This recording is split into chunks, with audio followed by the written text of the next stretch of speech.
St. Augustine is getting ready for its busiest day of the year, the 4th of July. But this year, the celebration will come with new crowd control measures.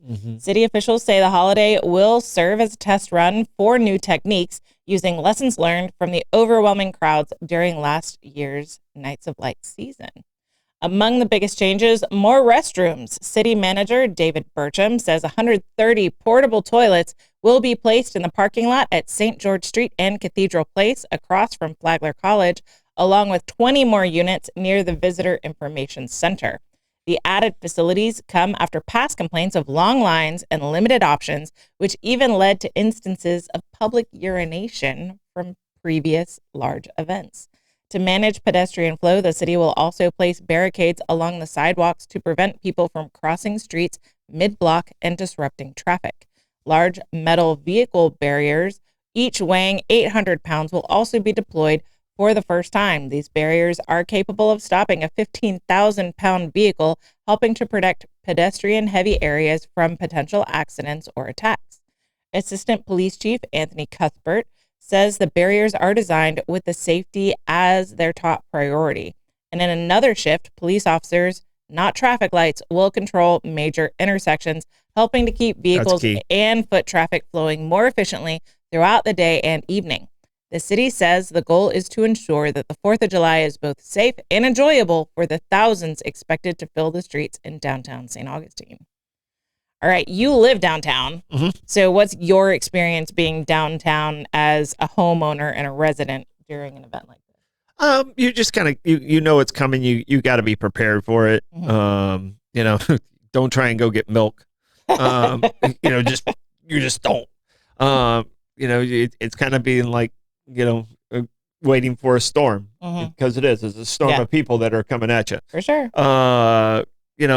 The biggest problem is on the out on 4th of July. During the day and stuff like that, it's busy, but it's not overwhelming.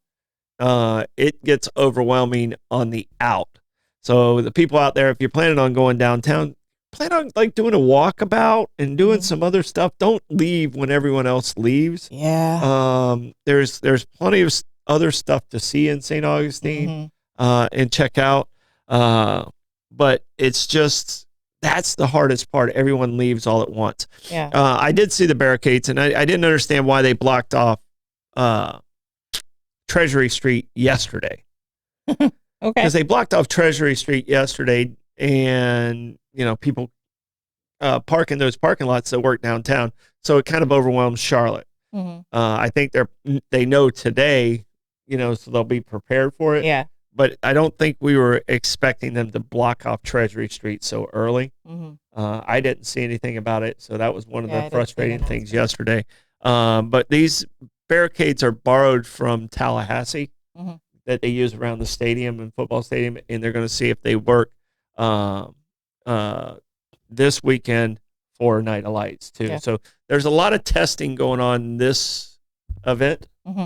So obviously I hope it doesn't rain, because I want the event to go on and be good for everyone in business.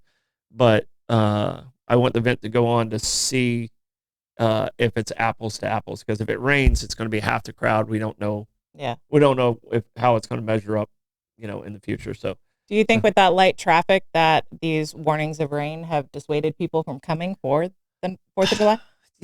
Everything's sold out on Friday night already. I mean, that's Saturday night. There's some rooms available, but everything in town on Friday night sold out, because our fireworks are so good. They are amazing. So everything is sold out for that in the hotel as far as the hotels go. But it's not the hotel people that's a problem. It's the people driving in from the day trippers. Yeah, the people that'll drive from the Jolington Creek area. I mean, there's over 100,000 people live in the Jolington Creek area just by itself. We have 300,000 in the county, and if they all come down, it kind of overwhelms. I mean, we're probably looking at 25 to 35,000 people. Bombarding. A tidal wave, if you will. I think that's the proper word. A tsunami of Jolington Creek folks. Yeah. So I mean, and Rebecca brought up a big point. What about the King Street traffic?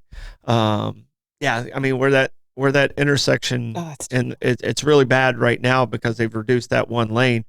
But you think it's bad now? Yeah. Wait till next year. So it could be a big problem. To avoid that, I would say get a parking space on Anastasia Island and just walk over the bridge after the fireworks and get in your car there and go that way. Just avoid King Street. Yeah. If you know, you know. And there are shuttles and stuff coming from that side too that'll take you to the front of the bridge. And the bridge closed down, I think, at 7:00. So yeah. All right. Gracious. All right. Evictions spiking in St. Johns County.